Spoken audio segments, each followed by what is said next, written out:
kami ucapkan selamat siang dan selamat datang kepada yang terhormat Ketua Dewan Perwakilan Daerah Republik Indonesia Haji Sultan Bahtiar Najamuddin SOS MSI. Dan tentunya kami persilakan untuk Bapak dapat langsung naik ke atas panggung.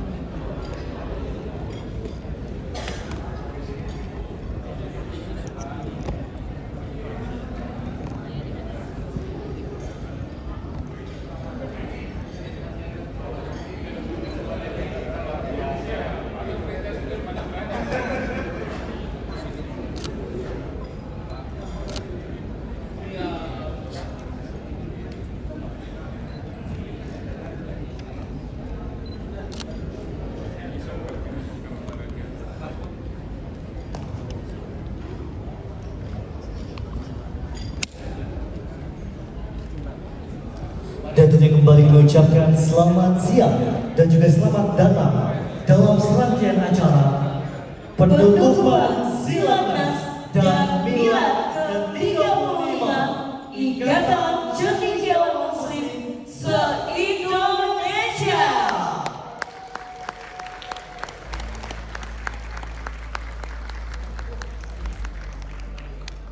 Assalamualaikum warahmatullahi wabarakatuh. Om Swastiastu. Salam sejahtera untuk kita semua. Shalom. Namo Buddhaya. Salam kebajikan. Rahayu, rahayu, rahayu. Bismillahirrahmanirrahim. Innal hamdalillah nahmaduhu wa nasta'inuhu wa nastaghfiruh wa na'udzu billahi min shururi anfusina wa min sayyiati a'malina. May yahdihillahu fala mudilla lahu wa may yudlilhu fala hadiya lahu. Asyhadu an la ilaha illallah wahdahu la syarika lahu wa asyhadu anna Muhammadan abduhu wa rasuluhu la nabiyya ba'dahu. Allahumma shalli wa sallim wa barik ala Muhammad wa ala alihi wa ashabi ajma'in. Amma ba'du. Yang terhormat Ketua Dewan Perwakilan Daerah Republik Indonesia Haji Sultan Bahtiar Najamuddin SOS MSI.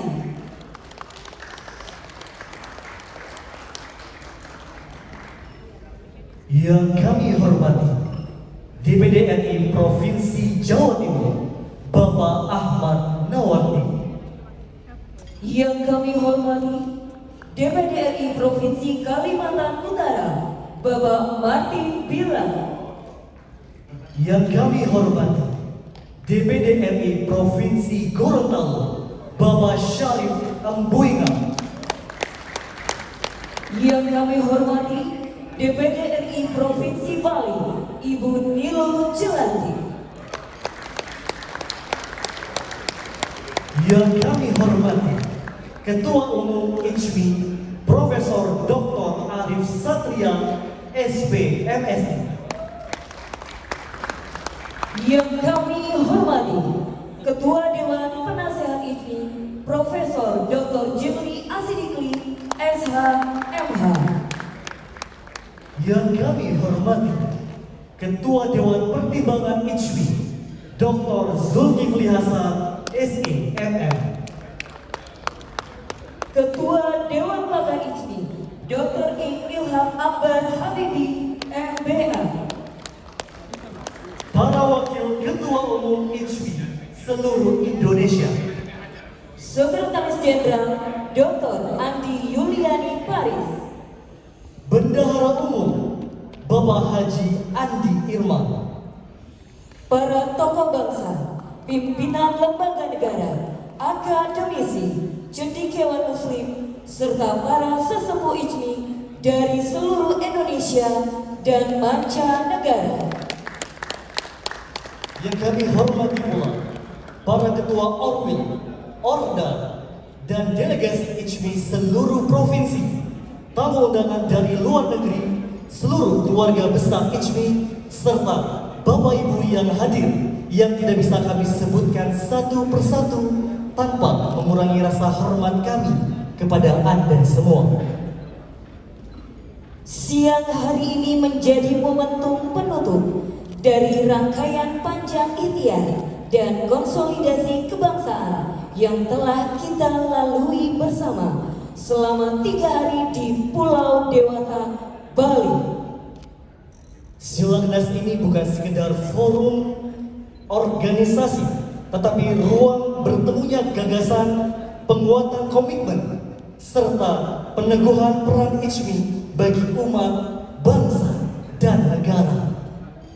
Di penghujung acara ini kita membawa pulang bukan hanya hasil sidang, tetapi juga semangat kebersamaan dan tekad untuk terus berkontribusi bagi Indonesia.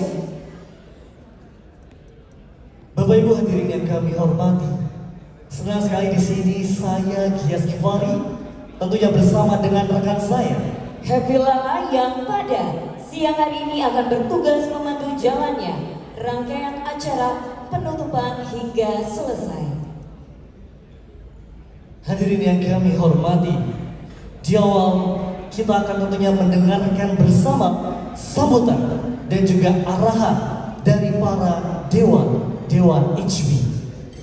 Pertama, kita akan dengarkan bersama sambutan dari Ketua Dewan Pertimbangan ICMI. Untuk itu, kepada Bapak Dr. Zulkifli Hasan, SE, MM, disilakan.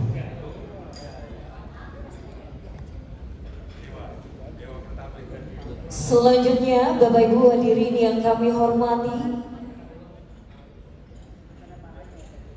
sambutan dan arahan dari Ketua Dewan Pakar Dr. Ilham Akbar Habibi MPA. Kepada beliau disilakan.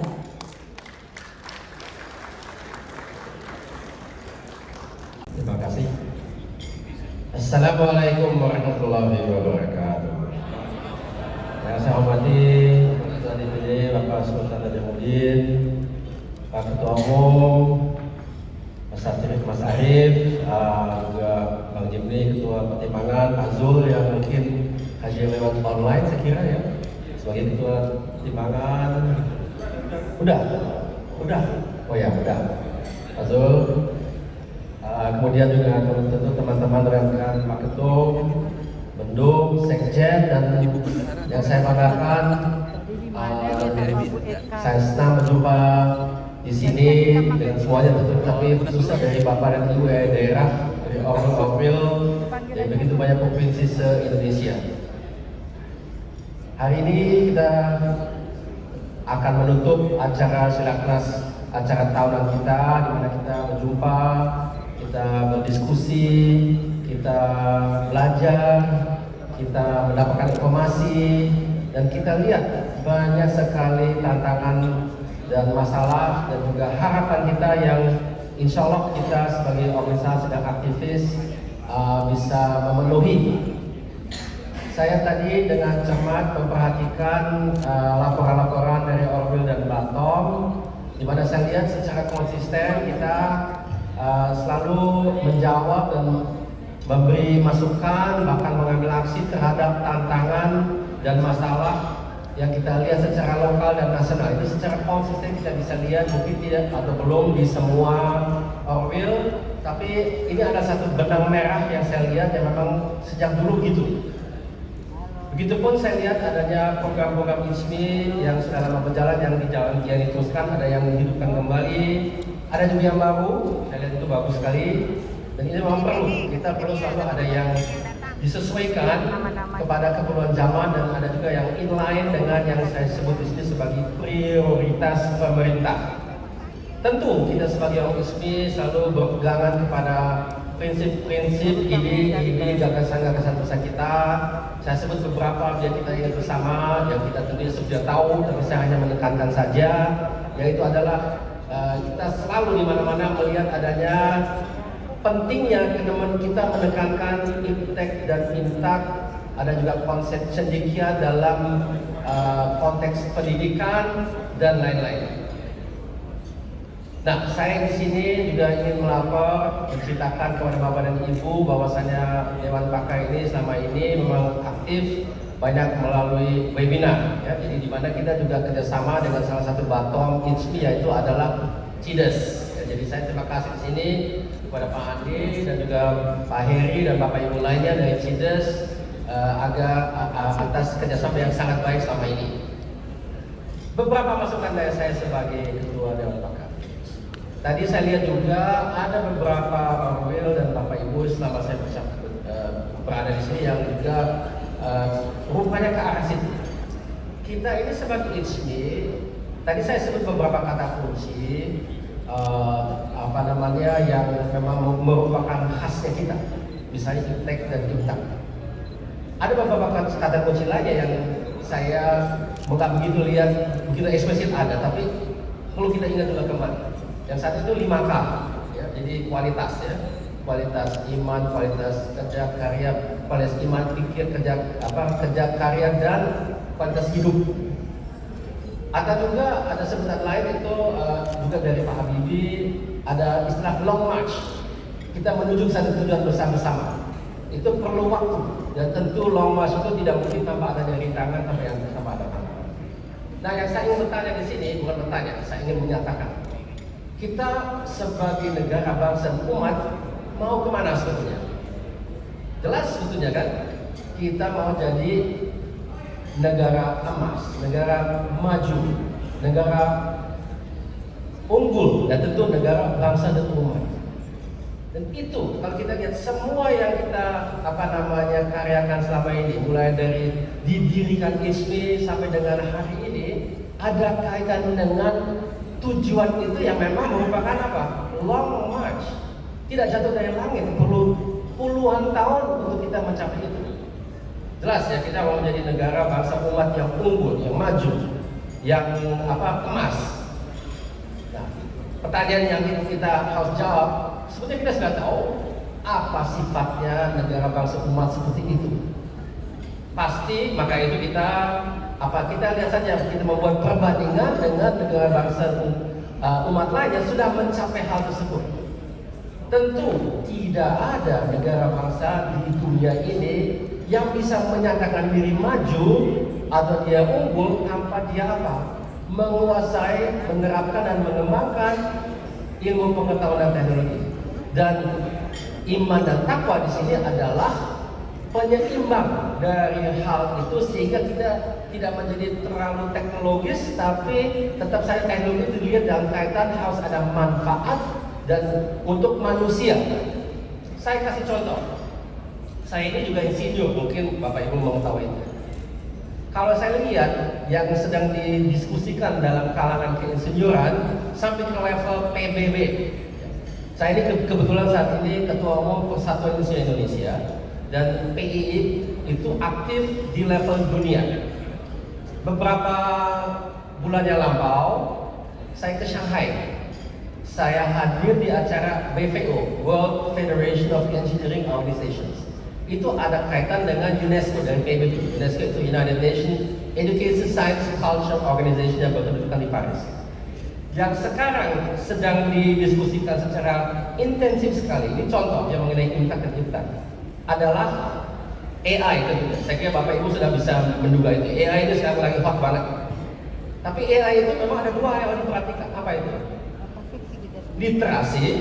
Jadi kemampuan kita dalam hubungan BPO itu ya para insinyur untuk menggunakan AI. Tidak semua insinyur otomatis bisa gunakan. Tapi yang kedua apa? Etika. Jadi ini di level PBB. Jadi kita bicara AI for engineers.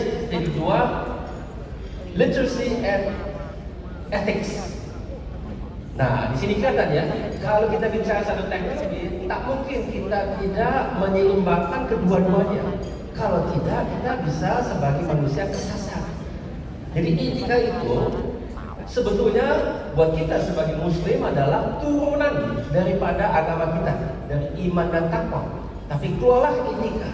Dan saya yakin kalau kita membuat itu kayak kita mengambil kesimpulan dari etika-etika agama-agama lain, pasti mirip atau hampir sama, universal gitu ya. Jadi ada hal-hal yang memang baik atau yang tidak baik. Dan Bapak dan Ibu mungkin bisa sekilas saja biar kita mengerti ya soal etika terkait dengan AI. Hanya seperti contoh ya, ini saya tidak mau terlalu kuliah umum mengenai AI, tapi AI itu memang banyak manfaat jelas ya. Dia bisa mempercepat kita punya pekerjaan, bisa memperluas kita punya pengertian, dia bisa menjadi co-pilot kita, membantu kita dalam banyak tugas. Tapi bayangkan Bapak Ibu sekalian, kalau kita ini di dalam ruangan ini kita masih dididik di mana waktu kita sekolah, kuliah, kerja di awal belum ada AI-nya. Jadi kita masih terbiasa dengan problem solving. Tapi bayangkan anak-anak kita, cucu kita, mereka mungkin satu ketika pinter tanya kepada AI, tapi selanjutnya solusi dari AI. Bagaimana dengan daya inovasi? Bagaimana dengan daya kreasi? Dan bagaimana dia mungkin satu ketika lebih percaya AI daripada gurunya, daripada semuanya yang dia kenal, AI menjadi Tuhan baru. Nah, ini saya kira adalah satu hal yang kita harus mengerti. Jadi tetap saja kembali ke laptop. Jadi ini adalah iptek dan imtak adalah satu hal yang asas buat kita di ISMI dan harus kita teruskan, dan tentunya diterapkan kepada tantangan-tantangan baru seperti AI. Dan dalam hal ini saya ingin usul bahwasanya kita di ISMI juga akan mengembangkan, karena ISMI itu terkenal bukan saja karena kita punya pekerjaan, tapi dampak kita itu adalah karena ide-ide besar kita ya. Seperti di awal kita membuat bank syariah pertama, kita buat asuransi syariah yang pertama, kita ada sekolah unggulan yang namanya Insan Cendekia, itu juga di bawah ISMI. Banyak ide-ide baru yang kita kembangkan. Jadi banyak orang mengira mana kehadiran ISMI kok nggak nongol di kancah politik misalnya. Ya kalau politik di dewasa ini dulu waktu ISMI mulai, mohon maaf, tapi Islam itu di marginal, bukan di pusat politiknya. Sekarang saya tidak bisa membayangkan satu partai politik pun yang tidak ada orang-orang yang punya semangat seperti ISMI gitu. Di mana-mana ada. Jadi itu tidak lagi tugas ISMI untuk menjadi kayak partai politik, di mana-mana ada. Tapi yang kita tunggu dari ISMI, dan itu saya kira harus kita kolaborasi, dan karena itu adalah kalau kata kunci kalau kita berinovasi di abad ke-21 adalah kolaborasi, inklusif, berkelanjutan dan sebagainya.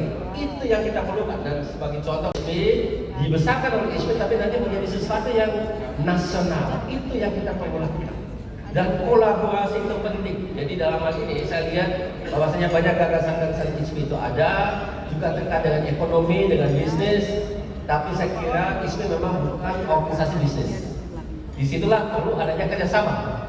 Ada anak ISMI yang memang kita lahirkan beberapa belas tahun yang lampau, namanya Ikatan Saudagar Muslim se-Indonesia. Kebetulan saya juga ketua umumnya, udah 3 kali.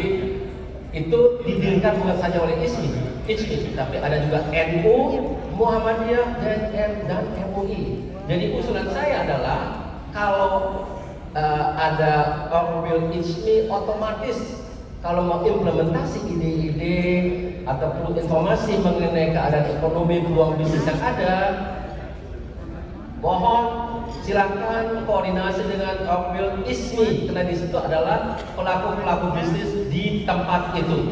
Dan catatan penting, ISMI itu adalah hanya fokus kepada usaha kecil menengah saja. Karena menurut keyakinan kami di ISMI, kalau yang besar biasanya sudah aktif di Kadin dan dia tidak terlalu memerlukan bantuan-bantuan lagi, dia sudah berjalan sendiri. Tapi tugas kita jangan lupa, 99% dari pengusaha Indonesia adalah kecil menengah. 60% dari PDB yang diciptakan oleh pengusaha dari UKM. Lapangan pekerjaan 99%. Dan yang terakhir tadi saya yang ditunggu oleh bangsa kita. Kalau kita tanya dari 10 orang, apa yang paling penting buat yang bersangkutan? Selalu sama. Lapangan pekerjaan, lapangan pekerjaan, lapangan pekerjaan. Dan tanpa kita, tujuan kita menjadi emas, tapi konkretnya apa? Negara yang stabil, yang maju, yang unggul pasti punya kelas menengah yang tebal. Kalau di kita itu sedih sekali. Dalam 5 tahun yang lampau, kita persentase negara kita, masyarakat kita dari middle class mengerucut dari 23% menjadi 18% saja. Untuk pemilih 10 juta orang pamit dari middle class menjadi, dalam bahasa Inggris agak sinis, aspiring middle class. Jadi middle class yang berharap menjadi middle class. Itu tidak boleh terjadi. Dan itu kenapa? Karena lapangan pekerjaan di Indonesia itu kurang. 60% dari masyarakat kita kerjaannya adalah informal. Jadi tidak ada job security, tidak ada tunjangan, tidak ada asuransi, semuanya tidak ada. Nah, ini tugas kita bersama. ISMI membuat ide-idenya, pelaksananya melalui organisasi yang terkait. Boleh ISMI, boleh Kadin, atau langsung ke pengusahanya, tapi ini adalah think tanknya. Jadi itu saya kira yang harus kita garap dalam 5 tahun mendatang, atau bahkan long march untuk mencapai tujuan. Jelas perlu waktu, tidak mungkin kita tidak bisa melakukan itu, bisa lakukan tanpa menguasai iptek. Kita lihat saja negara lain yang juga naik daun seperti Cina atau yang lain, dia tidak mungkin tanpa adanya industri. Jadi itu juga yang lain yang saya ingin tonjolkan di sini. Untuk kita menjadi unggul perlu adanya reindustrialisasi. Kita mau mencapai 8% pertumbuhan, tidak mungkin kalau industri kita hanya kontribusi 18%. Mesti di atas 20% seperti zaman dulu di Orde Baru di abad yang lama tahun 90-an, atau seperti Vietnam tumbuh dengan hampir 8%, tapi mereka kontribusi industri di atas 25%, dan kita mengalami yang disebut sebagai deindustrialisasi dini. Jadi itu harus kita kembalikan. Atau bagaimana caranya? Harus ada investasi ke teknologi dan inovasi, harus ada kerjasama lintas sektor. Dan saya lihat di ISMI ini banyak sekali anggota kita dari sektor akademia. Tapi kalau kita lihat keadaan di Indonesia, kerjasama antara akademia dan industri sangat minim. Dan itu yang diperlukan. Sifat negara maju adalah kerjasama itu besar di antara akademia dan industri. Sifat negara unggul adalah middle class yang tebal. Sifat negara unggul itu adalah industrinya kuat. Kalau kita lihat negara yang telah maju, semuanya seperti itu, dan itu tujuan kita bersama sebagai ISMI. Karena ISMI menunjukkan bahwa kita adalah satu organisasi yang berorientasi kepada kemajuan, keunggulan, dan masa depan. Sekian dari saya, terima kasih atas perhatian. Mohon maaf ada salah dan hilaf. Wassalamualaikum warahmatullahi wabarakatuh. Yang kami hormati, selanjutnya marilah kita dengarkan bersama sambutan dan juga arahan dari Ketua Dewan Pertimbangan Bapak Dr. Zulkifli Hasan, SE, MM. Disilakan. Assalamualaikum warahmatullahi wabarakatuh. Alhamdulillahirabbil alamin, wassalatu wassalamu ala asyrofil anbiya'i wal mursalin sayyidina Muhammadin wa ala alihi washabbihi ajmain, amma ba'du.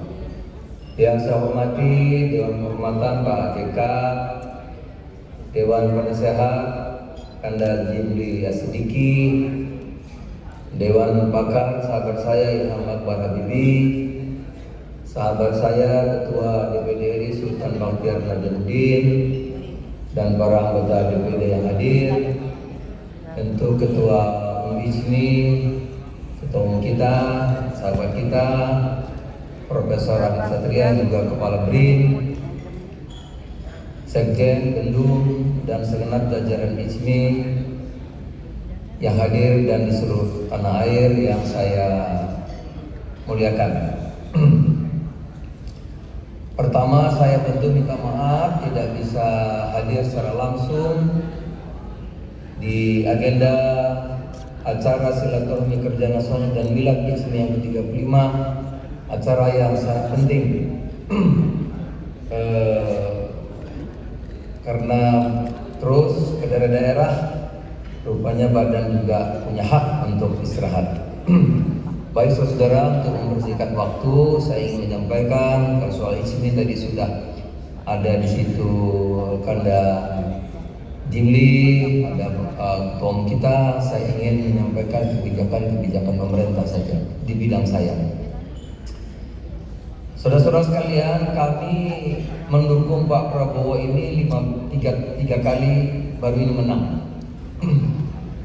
Kami bukan setia kepada orang, ya, walaupun kami hormat sama Pak Prabowo, tetapi kami setia kepada cita-cita. Kita setia kepada platform.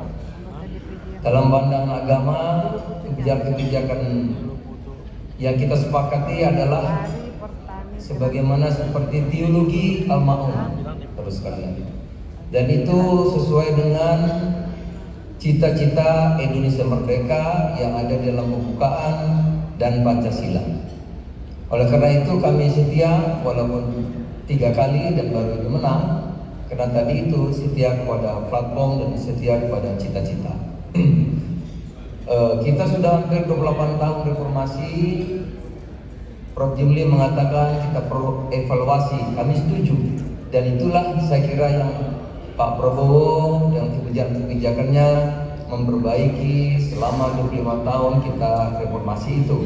Di mana politik kita sangat bebas, yang diikuti oleh kebijakan ekonomi juga pasar bebas. Saudara-saudara, namanya pasar bebas tentulah ya yang berkuasa, yang punya kekuatan itu adalah yang pemilik modal. Apakah demokrasi? Ya itu juga padat modal. Orang bilang kalau demokrasi padat modal, ilmunya semua sekarang mahal. Pilkada, pileg apapun juga membutuhkan modal yang besar.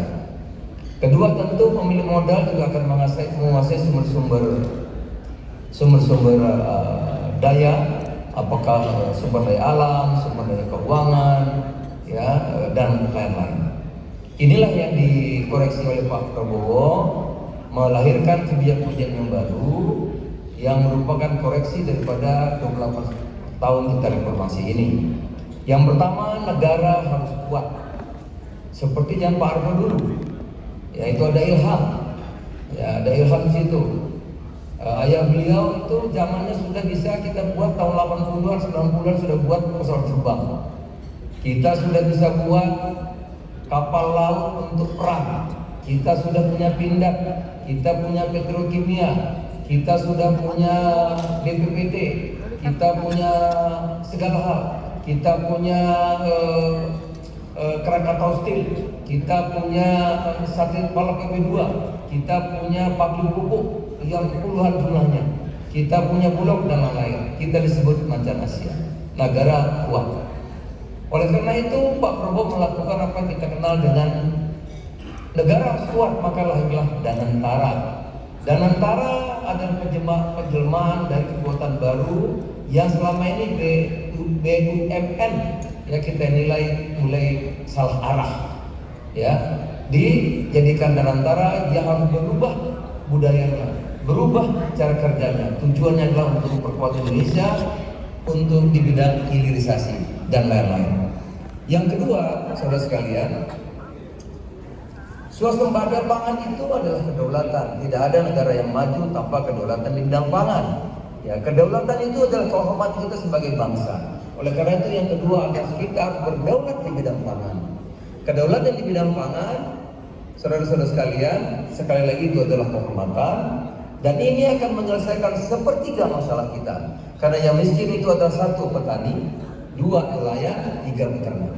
Kalau 3 ini tidak diselesaikan, maka sepertiga masalah-masalah kemiskinan bisa kita atasi. Yang keempat, negara bisa maju kalau negara itu produktivitasnya tinggi, bukan ditentukan oleh sumber daya alam.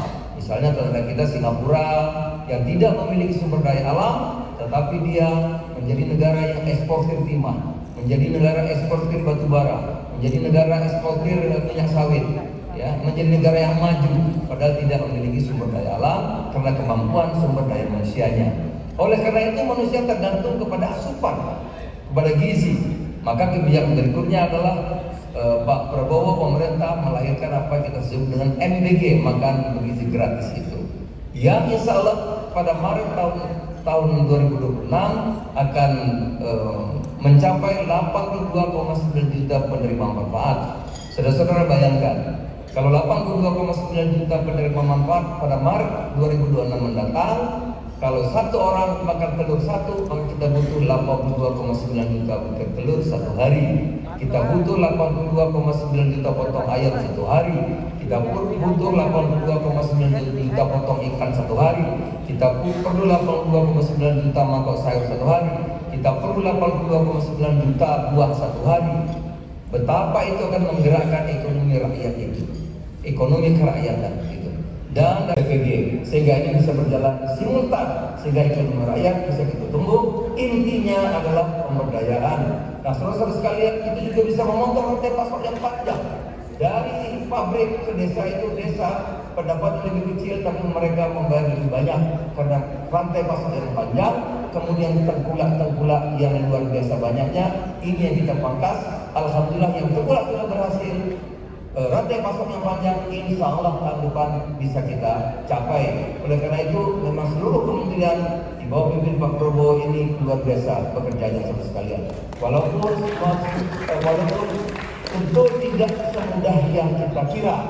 Memberi makan 82,9 juta tidak mudah, banyak masalah. Tapi kalau kita mau, kita insya Allah kita bisa selesaikan. Swasembada beras apa mudah tidak, tetapi kita bisa capai. Swasembada protein apa bisa? Tidak mudah, tapi insya Allah kita bisa capai. Ekonomi kerakyatan apa kita bisa gerakkan? Tidak mudah, karena kita harus merubah mindset masyarakat. Tapi insya Allah bisa kita capai. Nah, Bapak Ibu sekalian saya hormati, itulah sekilas. Karena saya dari ini tidak mungkin terlalu lama menyampaikan sesuatu garis besarnya. Nah, oleh karena itu saya berharap seluruh teman-teman saudara sahabat-sahabat di sini dimanapun berada, ayo kita sambut kebijakan-kebijakan ini.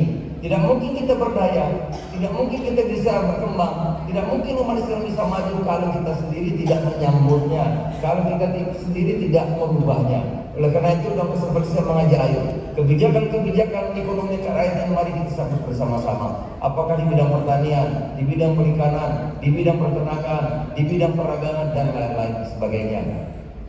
Yang terakhir, karena sebagai anggota ISMI, saya juga ingin menjelaskan sesuatu. Saya minta maaf karena ini kewajiban saya sampaikan. Tanggung jawab saya sebagai pejabat, walaupun sudah mantan, saya akan bertanggungjawabkan mana-mana yang sudah saya ambil keputusan dunia dan akhirat.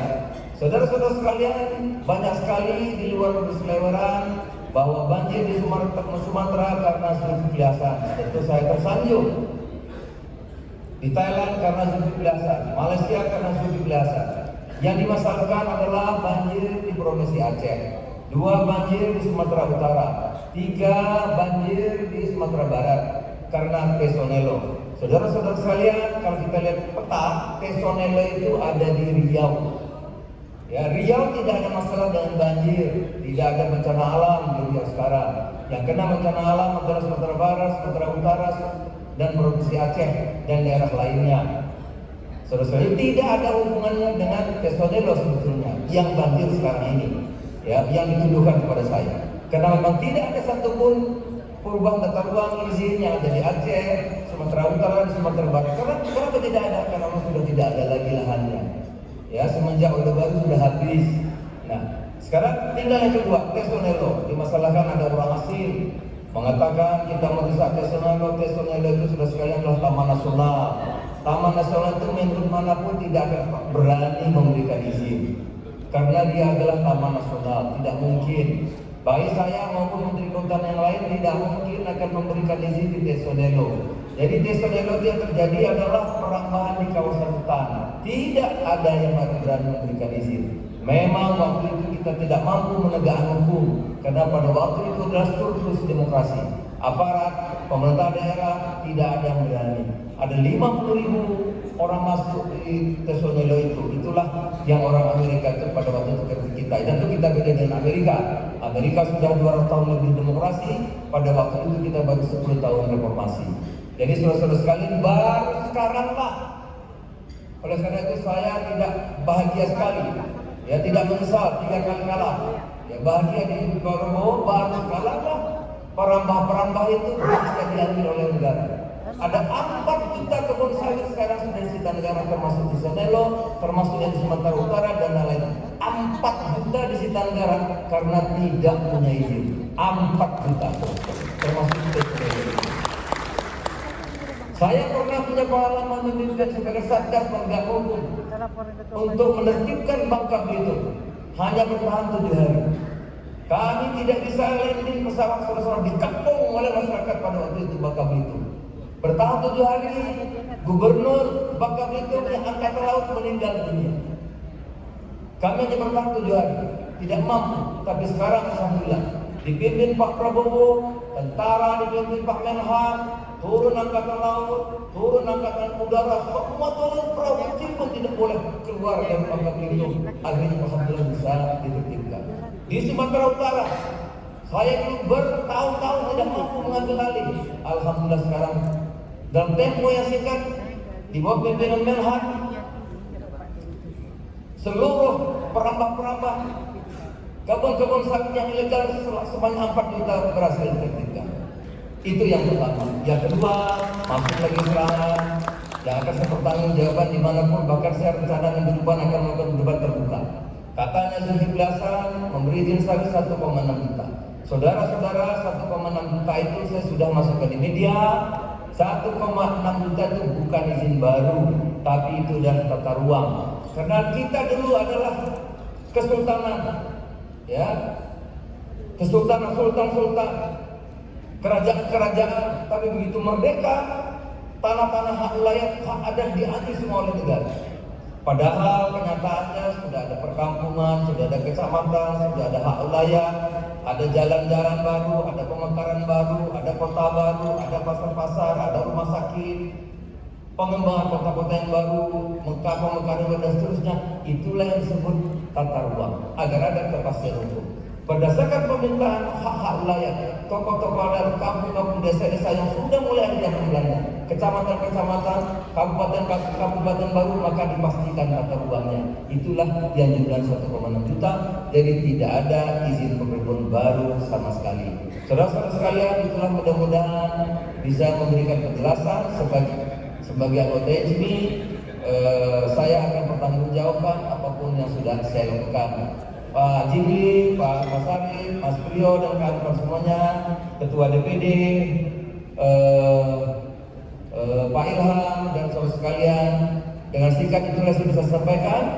Mudah-mudahan Silaknas HMI ini bisa memberikan kontribusi konsep pemikiran sangat diperlukan oleh pemerintahan Pak Prabowo ini, terutama untuk menuju Indonesia yang kita citakan, Indonesia yang maju berdasarkan Pancasila. Terima kasih.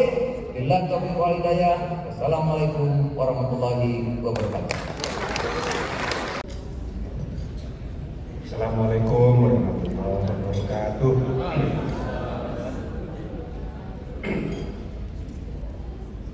Om Swastiastu untuk Ibu anggota DPD dari Bali. Bapak Ibu, saudara-saudara sekalian, sekali lagi kita bersyukur pada Allah bisa silaturahmi dalam Silaknas ini untuk terakhir sebelum ditutup. Dan saya dikasih tahu nanti ada potong tunggu, berarti acara ulang tahunnya ya sekarang ini. Maka saya ingin mengucapkan selamat milad ke-35 kepada keluarga besar HMI, saya yang hadir maupun yang tidak hadir. Dan kalau kemarin saya diberi kesempatan untuk berbicara mengenai HMI dalam konteks dunia Islam, maka hari ini karena ini ulang tahun, saya ingin menyempurnakannya dengan HMI dalam konteks keindonesiaan. Kebetulan ini ulang tahun, kita ingin refleksi ke belakang. Meskipun Pak Zul tadi, masih ada yang kita hormati Pak Ketua Dewan Pertimbangan tadi menyebut saya ini sedang mempromosikan usaha untuk reformasi gelombang kedua melalui perubahan kelima Undang-Undang Dasar. Jadi saya sudah bicara dengan semua pihak, termasuk juga dengan ketua umum partai-partai, terakhir dengan ketua umum PDIP. Tapi biarlah ini nanti aja kita bicarakan. Kita bicarakan sekarang masa lalu, bukan masa depan. Ini penting untuk refleksi. Ya, banyak di antara saudara-saudara pengurus muda-muda yang tidak menghayati ketika tahun 1990 kita mendirikan ICMI. Panjang ceritanya, tapi konteksnya saya hanya ingin menjelaskan ketika itu tidak mudah mendirikan ICMI ini. Nah, bersamaan dengan itu, kebetulan saya juga adalah Sekretaris 2 Majelis Ulama Indonesia. Sekretaris umumnya Pak Projo Kusumo, sekretaris satunya Dr. Amin Aziz, saya sekretaris 2. Jadi jelek-jelek begini ulama juga ini. Nah, jadi saya ditugaskan menjadi ketua panitia Lokakarya Bungapa pertama kali tahun 1989. Padahal waktu itu kita sedang mempersiapkan juga ICMI. Jadi saudara-saudara, Bang Iman kasak kusuk dengan mahasiswa untuk menggerakkan ya proses mendirikan ICMI itu bersamaan dengan ya kan, ide-ide untuk membentuk Bank Muamalah. Nah, untuk diketahui suasana politik pemerintahan terbentuk tahun 88 tahun sampai tahun 93 sebelumnya gitu ya. Nah, itu Menko Polkamnya itu Panggabean, Menhankam Pangapnya Benny Mondani, Menko Perekonomiannya namanya adalah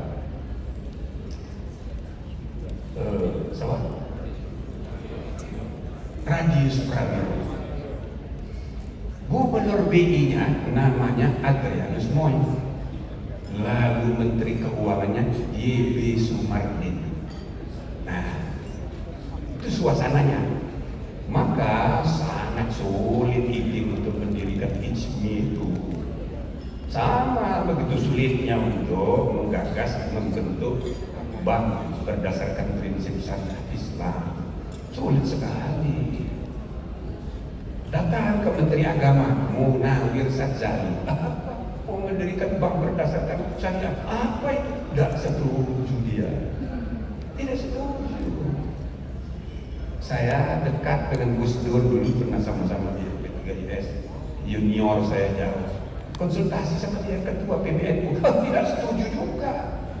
Maka dari pemerintahan itu tidak kondusif, dari ormas juga tidak. Suasananya kayak begitu, saudara. Alhamdulillah ada namanya Menko Kesra, Alam Sahratu Perwira Negara.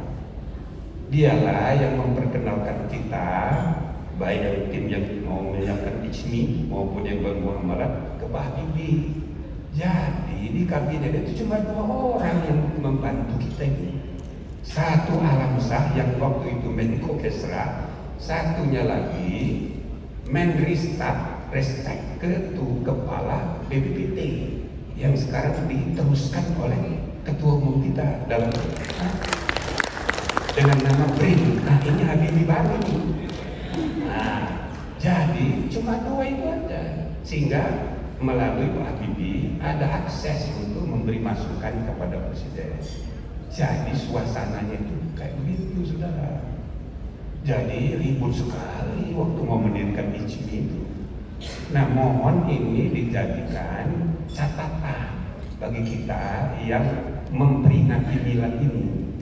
Ada problem tentang citra Islam di mata kelompok nasionalis dan kelompok penduduk negeri yang non-muslim. Ini ada kekhawatiran ICMI, gerakan-gerakan Islam itu akan hanya melayani kepentingan umat Islam saja. Itu loh, ada kekhawatiran seperti itu. Oleh karenanya kita tidak bisa meletakkan ijmi ini hanya dalam konteks keislaman, tapi harus diletakkan dalam konteks kebangsaan, ke-Indonesia. Gitu inti yang ingin saya sampaikan. Nah, karena itu mari kita hadir sebagai komponen bangsa yang bersikap inklusif. Negara kita ini 87% penduduk muslim, menyebabkan sampai sekarang penduduk terbesar muslim di satu negara itu ya Indonesia. Negeri muslim terbesar di seluruh dunia adalah Indonesia. Maka di dunia Islam kita sangat diperhitungkan. Bahkan alhamdulillah Bapak Prabowo diundang khusus ke Mesir untuk membicarakan Gaza. Nah, jadi sebagai bagian dari dunia Islam, wah, kita going global semakin penting. Tapi bersamaan dengan itu, kehadiran kita di kancah kemanusiaan dunia juga semakin kuat di bawah kepemimpinan Bapak Presiden Prabowo ini. Dan begitu juga pada tingkat nasional, tidak boleh kita abaikan ada 17% penduduk non-muslim yang jumlahnya kalau digabung Malaysia, Brunei plus Singapura dijadikan satu, lebih banyak penduduk non-muslim di Indonesia. Oleh karena itu, saudara, kita tidak bisa tidak harus bergaul inklusif. Apalagi Indonesia ini dikenal sangat plural, yang saya sendiri memberi nama bukan sekedar plural, bukan sekedar bineka tunggal ika. Kita ini kayak grup WA. Kelompok-kelompok grup WA itu sendiri-sendiri mempersepsi kebenaran dalam kelompoknya masing-masing. Seperti grup WA. Lihat tadi Pulau Bali, mayoritas penduduknya berbahasa Bali, Hindu Bali, mayoritasnya ialah berbeda dengan mayoritas penduduk seluruh Indonesia. Maka seandainya ada seorang anak lahir di Bali sampai tua tidak pernah keluar kota Bali, tidak pernah keluar Pulau Bali, maka dia persepsinya itu Hindu ini mayoritas. Begitu di NTT, saudara-saudara, itu juga berpulau-pulau. Ada pulau Katolik, kalau larang buka itu hampir 100% penduduknya Katolik karena pengaruh Portugis itu. Tapi di Flores, di mana-mana itu pulau Protestan. Ada juga pulau yang mayoritas Muslim. Jadi kurang lebih ini kita ini berpulau-pulau yang masing-masing mempersepsi kebenaran dalam dirinya sendiri. Bayangkan saudara-saudara, kalau kita tidak punya Pancasila sebagai pemersatu, repot mengelola negeri ini. Nah, karena itu IJMI harus dengan sadar kita bagian dari keindonesiaan yang saya sebut fragmented and segmented pluralism, bukan pluralisme biasa. Kalau di Amerika itu melting pot, bercampur. Indonesia tidak bercampur. Nah, ini adalah gejala grup WA kebangsaan. Oleh karena itu, kita harus pandai-pandai mengelola kegiatan keijmian itu dalam konteks keindonesiaan. Dan saya bersyukur bahwa selama ini kita sudah menjalankan fungsi, yaitu seperti titipan Pak Habibie, bukan hanya keislaman tapi juga keindonesiaan. Dan mudah-mudahan ini bisa diteruskan karena kemajuan peradaban bangsa kita sangat membutuhkan peran serta penggerak kaum intelektual. Kaum intelektual adalah kelas menengah yang menggerakkan roda peradaban. Tentu yang kita harapkan intelektual yang berkualitas dan berintegritas. Itulah makna intek itu dalam bahasa lain. Berkualitas penguasaan ilmunya, tapi berkualitas berintegritas juga kedalaman akhlaknya, iman akhlaknya. Nah, jadi intelektual berkualitas berintegritas inilah menentukan kualitas peradaban bangsa. ke depan. Jangan terpaku pada tetek bengek politik, teknis politiking. Nah, itu permainan hidup. Tilkal ayamu nudawiluha bainan nas. Kesempatan itu datang dan pergi, dipergilirkan. Yang penting, selama kita diberi amanat, kita menyumbang untuk negeri, untuk kepentingan bersama. Nah, inilah yang saya ingin ingatkan sebagai orang yang sejak tahun 89, 90 dan bahkan cikal bakal IJMI pun sejak tahun 1980 setiap tahun kita mengadakan silaturahmi nasional, Silaknas Cendekiawan. Maka istilah silaturahmi ini bukan sejak IJMI tapi sejak tahun 90 yang waktu itu kami mendirikan FKPI namanya, Forum Komunikasi Pembangunan Indonesia. Saking takut menggunakan kata Islam, kita buat Forum Komunikasi Pembangunan Indonesia. Ketuanya Pak Ahmad Tirto Sudiro, yang kemudian menjadi ketua DPA, mantan Dubes Cermat. Nah, dia jadi ketua. Sekjennya Adi Sasono. Setiap tahun kita mengadakan pertemuan cendekiawan Muslim nasional. Nah, dari situlah kemudian puncaknya tahun 1990 itu. Nah, mari kita betul-betul manfaatkan gerakan IJMI ini. Apalagi kita syukuri sekarang ketua umum kita jadi kepala BRIN. Mudah-mudahan riset di negara kita ini, riset ilmiah di perguruan tinggi, riset kebijakan, nah itu policy research yang selama ini Litbang namanya, dan yang ketiga adalah riset industri. Maka IJMI mudah-mudahan bisa menyumbang ketiga-tiga ranah itu. Riset kebijakan itu politik, kebijakan politik pemerintahan. Riset industri dalam rangka menggerakkan roda pertumbuhan ekonomi kita yang berkeadilan, dan riset ilmiah di perguruan tinggi. Mudah-mudahan IJMI di bawah kepemimpinan Pak Ketua BRIN ini mudah-mudahan semakin relevan ya, menghadapi kebutuhan nasional ini. Dan yang terakhir, marilah kita jadikan IJMI ini ya terus berkiprah di dunia intelektual ini ya, kaya dengan refleksi, tapi juga aktif dalam agenda aksi. Jadi effective words, kata Paulo Freire, kata yang efektif membawa perubahan itu harus mengandung dua, reflection and action.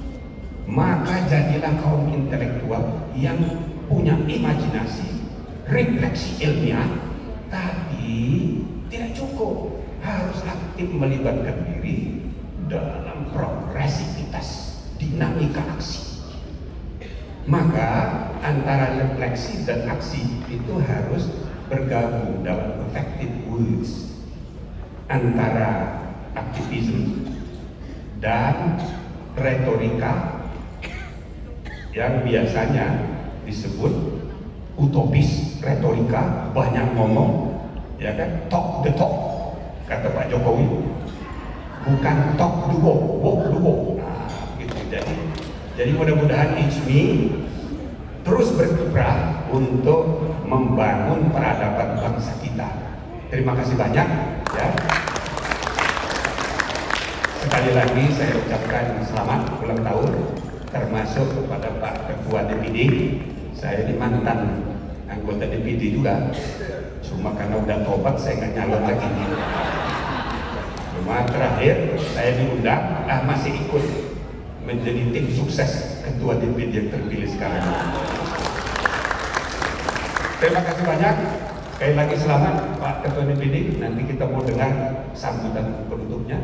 Dan sekali lagi Pak Ketua Umum juga kita dengarkan bagaimana impian dia selanjutnya sesudah jadi Ketua BRIN.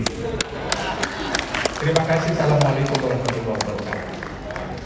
Yang kami hormati, selanjutnya sambutan Ketua Panitia Wilayah Untuk itu kami undang dengan hormat kepada Ibu Insinyur Hajah Farida Hanum Ritonga MSI. Kepada beliau disilakan.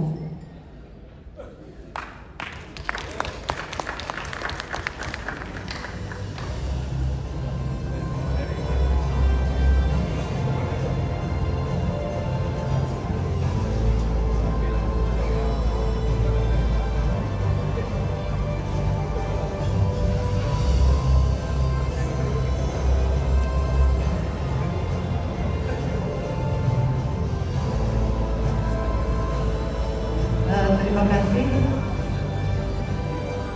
Kali ini saya didampingi juga dong dengan Ibu Juliana Wahid. Silakan Ibu. Kami berbagi tugas, Bapak-bapak. Jadi waktu pembukaan kemarin, penyampaian laporan ketua panitia oleh Bu Juliana, di penutupan bagian saya. Dua ibu ya. Oke. Baik, bismillahirrahmanirrahim. Assalamualaikum warahmatullahi wabarakatuh. Selamat siang, salam sejahtera untuk kita semua.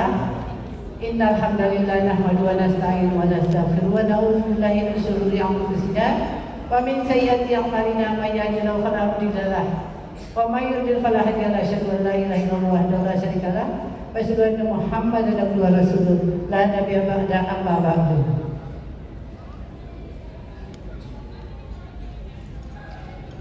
Yang kami hormati dan kami muliakan Ketua DPD RI Bapak Sultan Bahtiar Najamuddin beserta anggota DPD RI yang mendampingi dari Jawa Timur Ahmad Nawati, dari Kalimantan Utara Martin Bila, dari Gorontalo Syarif Buinga, dari Bali. Kita jadi tuan rumah kali ini Ibu. Ibu silakan berdiri Ibu. Ibu Niluh Jelantik yang cantik jelita. Tepuk tangan untuk beliau, terima kasih. Jadi saya sekilas cerita ya, Bapak-bapak Ibu semua sekalian, juga kepada Bapak Ketua DPD. Dalam hal ini saya juga mengucapkan yang terhormat Bapak Ketua kami, Bapak Ketum kami yang sekarang jadi Kepala BRIN, Bapak Prof. Arif Satria beserta jajarannya. Karena waktunya sedikit jadi tidak semua saya sebutkan ya. Dari jajaran MPP dan juga dari jajaran Dewan Ismi Pusat, ada Bapak Jimli Asidiki, ada Bapak Ilham, dan tadi sama-sama melalui video Zoom ada Bapak Zulkifli Hasan dari Dewan Kehormatan berhalangannya Bapak ya. Ada sekjen, ada bendung yang luar biasa ya, membantu kita dalam kegiatan kita. Tepuk tangan untuk semuanya. Dan tentu juga salam apa yang disebut ya, salam mesra ya untuk semua peserta Silaknas ISMI 2025. Dan juga kita sekaligus nanti sudah Pak ya memperingati Milad ISMI yang ke-35. Jadi sekiranya saya menyampaikan laporan, kami diminta menjadi tuan rumah oleh MPP. Tentunya punya alasan, barangkali di samping daerahnya yang elok. Tentunya pemimpin kita yang memang mengayomi Bapak Gubernur, dan itu dibuktikan dengan dukungan beliau dalam Silaknas 2025 di Bali. Bentuk dukungan beliau pada saat kami audiensi langsung diterima oleh Bapak Sekda. Pada waktu itu kami diterima oleh asisten 1 karena beliau berhalangan. Pada waktu itu kami juga terkejut karena kegiatan ini memang dilaksanakan secara teknis oleh Sekda. Di sana sudah hadir beberapa dinas pada waktu itu. Ada dari Dinas Kesehatan, ada dari Dinas Pendidikan dan Kebudayaan, ada dari lingkungan hidup, dan banyak lagi, dan semuanya mempresentasikan apa yang bisa kami dukung. Tepuk tangan untuk Pemprov Bali. Dan hebatnya lagi, Bapak Gubernur selain memberikan video selamat datang kepada para delegasi peserta Silaknas 2025, beliau juga mensupport gala dinner yang tadi malam kita laksanakan di restoran Jendela GWK. Sekalian kita jalan-jalan kemarin melihat tarian daripada Bali yang terkenal dengan tari kecak. Tapi maaf ya Ibu, karena kami di Bali biasanya untuk menghadiri satu kegiatan itu mungkin ada yang merasa lah kok kayak gini ya kita lesehan. Memang di Bali itu suasananya memang dilakukan kegiatan itu dengan cara lesehan seperti itu. Maaf ya Ibu, Bapak-bapak kalau merasa kurang nyaman, tapi begitulah kami yang ada di Bali ini. Selanjutnya kami melaporkan kegiatan yang sudah dilaksanakan seperti apa yang disampaikan tadi oleh para pimpinan kita, yaitu tentang konferensi dari BPJPH dan juga FBG ya Ibu ya, dari FBG. Ada juga simposium Syariah Digital Finance, dan juga ada talkshow dari Kampung Haji seperti itu ya Bu ya. Ya. Dan hebatnya lagi di dalam kegiatan kita Silaknas ini tidak ketinggalan dengan national leadership-nya untuk menyiapkan kader-kader bangsa kita, generasi-penerus kita supaya kuat, cerdas, berkarakter, dan juga berbudaya. Itu yang dilaksanakan di dalam kegiatan kita. Nah, apa yang kami lakukan dalam kegiatan kami ini untuk mendukung Silaknas ini, kami juga menggelar bazar yang dihadiri oleh 48 UMKM, 48 stand, dan alhamdulillah semuanya penuh. Tetapi dari laporan yang saya terima oleh koordinator seksi bazar, jualannya masih sedikit yang laku seperti itu. Mohon nanti dibantu ya Ibu-ibu ya, jualannya supaya kita beli, supaya mereka juga ikut bahagia seperti apa yang kita alami. Peserta yang hadir pada kesempatan ini dari 35 orwil, sejumlah 440 orang. Peserta yang hadir maksudnya itu peserta yang berbayar. Tetapi undangan yang kita sebar pada waktu pembukaan itu berjumlah 1.000 orang. Tepuk tangan untuk ISMI, antusias sekali para undangan kita untuk hadir kegiatan kita. Jadi dari saya juga akan sapa sedikit ya, dari orel-orel yang hadir itu ada dari Aceh, dari Sumbar, dari Riau, dari Jambi, dari Sumatera Selatan, dari Lampung, dari Banten, dari DKI Jakarta, Ormus Bogor, Jabar, Jateng, daerah istimewa Yogyakarta, Jatim, Bali, NTB, Maluku, Maluku Utara, Kalbar, Kalteng, Kalsel, Kaltim, Kalun, Sulut, Sutra, Sulsel, Sulteng, Gorontalo, Papua, Papua Barat, Papua Barat Daya, Papua Selatan yang kemarin kita lantik luar biasa.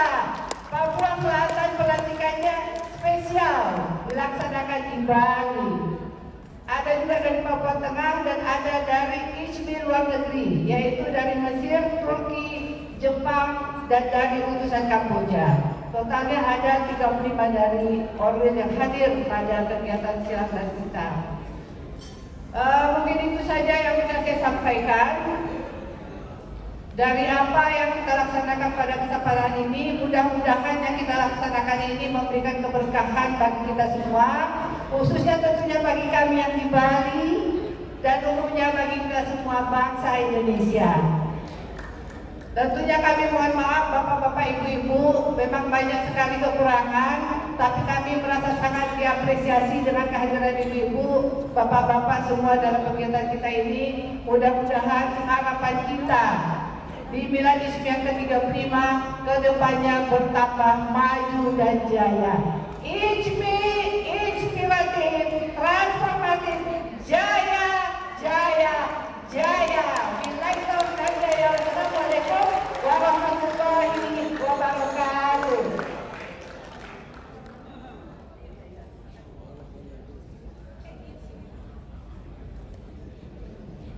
masih ada ya Pak? Ini kan masih ada.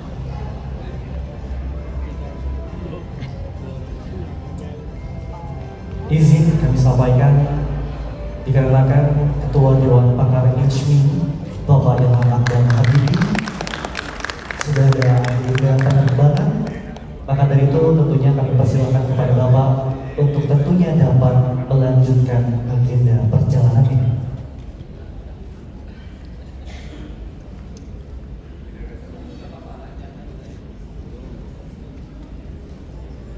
Baiklah Bapak Ibu hadirin yang kami hormati, selanjutnya marilah kita juga dengarkan bersama sambutan dari Ketua Umum Ikatan Cendekiawan Muslim se-Indonesia.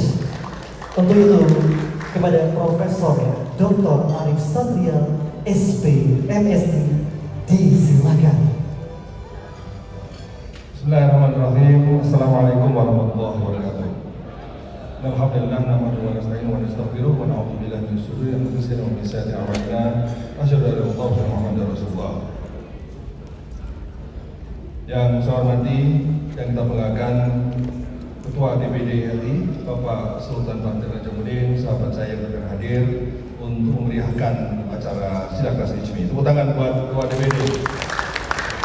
Beserta rombongan DPD dari DPD Kaltara, DPD Bali, DPD Jatim, dan juga DPD Gorontalo. Hadirin sekalian yang saya hormati, Ketua Dewan Penasihat, Bang Jimli, Dewan Pertimbangan, Bang Zulhas, dan juga kepada pakar Mas Ilham Habibie, serta para waketum yang alhamdulillah lengkap, dan juga Bu Sekjen, Pak Bendung, dan para pimpinan Orwil, pimpinan Batom. Hadirin sekalian yang saya muliakan, saya kira tadi sudah jelas amanah dari Pak Ilham, amanah dari Bang Zul, amanah dari Pak Jimli terkait dengan bagaimana ke depan ICMI dan bagaimana ke depan bangsa Indonesia. Yang kita bangun hari ini adalah optimisme bahwa Indonesia harus menjadi negara besar, Indonesia harus menjadi negara yang kuat, dan memang diproyeksikan Indonesia akan menjadi negara nomor 4 besar di dunia pada tahun 2045 ke atas. Dan itulah harus sekalian, optimisme itu penting. Bagaimana kita melihat masa depan dengan perspektif yang positif. Jadi kalau beberapa kali saya sampaikan, ada orang yang sekolahnya biasa-biasa saja, kemudian gurunya biasa-biasa saja, kemudian dia berasal dari keluarga yang biasa-biasa saja, tapi dia bisa jadi orang hebat. Itu hasil studi McKinsey di 72 negara menunjukkan bahwa ternyata faktor utama adalah mindset. Jadi optimisme, kepercayaan diri, dan kemudian selalu positive thinking melihat masa depan itu menjadi faktor. Oleh karena itu tentu kita sangat berharap ICMI menjadi inspirasi dalam membawa optimisme Indonesia ke depan. Nah, optimisme ke depan ini tentu diiringi oleh semangat kita untuk memperkuat kemandirian. Isu kemandirian itu hampir seluruh presiden hingga Bapak Prabowo Subianto selalu mengedepankan isu-isu kemandirian. Kemandirian pangan, kemandirian energi, kemandirian di bidang kesehatan, termasuk kemandirian di bidang teknologi. Jadi Bapak B.J. Habibie selaku pendiri ICMI adalah Bapak yang luar biasa memberikan penguatan bangsa kita menjadi bangsa besar dengan isu-isu kemandirian dan isu-isu untuk mengurangi ketergantungan. Jadi perspektif ketergantungan yang telah berkembang pada tahun 70-an kemudian ditepis ketika kita berhasil melahirkan berbagai teknologi yang luar biasa pada saat itu. Ada industri pesawat terbang, ada industri kapal, ada sejumlah industri strategis yang sebenarnya itu adalah untuk membangun optimisme kita. Alhamdulillah hal ini juga kita rasakan. Insya Allah kemandirian itu akan kembali kita perkuat karena sekarang BRIN sudah berhasil juga bersama PT DI untuk membuat pesawat N219. Kita mengembangkan pesawat Seaplane yang kemudian akan menjadi faktor meningkatkan konektivitas antar pulau-pulau di Indonesia. Kemudian kita sekarang sedang siapkan bahan pembangunan kapal dan juga sejumlah industri strategis lain, termasuk sedang mempersiapkan bandar antariksa. Jadi kalau kita punya airport, sekarang kita punya airport untuk peluncuran roket-roket luar angkasa yang insya Allah akan kita bangun di India. Jadi hasil pertemuan kami dengan Bapak Presiden beberapa waktu lalu salah satu yang kita bicarakan adalah bagaimana kita ini memperkuat bandar antariksa, karena kita ingin sekali untuk memiliki kemandirian di ruang angkasa. Jadi BRIN itu adalah urusannya dari desa hingga luar angkasa. Dan itu sekalian, mengapa ruang angkasa? Karena BRIN Indonesia sudah bisa membuat satelit sendiri, microsatelit yang kita buat, dan sejauh tahun depan akan kita luncurkan. Itu akan memperkuat bagaimana teknologi kita dalam bidang satelit yang kemudian akan menjadi kekuatan kita dalam bidang data dan seterusnya. Dan bahkan riset sekarang yang sedang berjalan adalah bagaimana citra satelit itu menggunakan AI. Jadi kalau selama ini orang menggunakan satelit diterima gambar, sekarang begitu menggunakan satelit yang diterima adalah narasi. Dari gambar sudah langsung bisa menceritakan. Begitu kita menggunakan kapal dari satelit, kapal itu langsung bercerita gambar kapal itu. Kapal ini dari mana, penumpangnya berapa, mau ke arah mana, dan sebagainya. Jadi ini untuk perspektif pertahanan, perspektif untuk apapun, ini menjadi penting. Oleh karena penguasaan teknologi ruang angkasa dan juga teknologi AI dan berbagai teknologi lain ini, saya kira sesuatu yang harus kita lakukan. Untuk itulah makanya riset dan inovasi menjadi keniscayaan.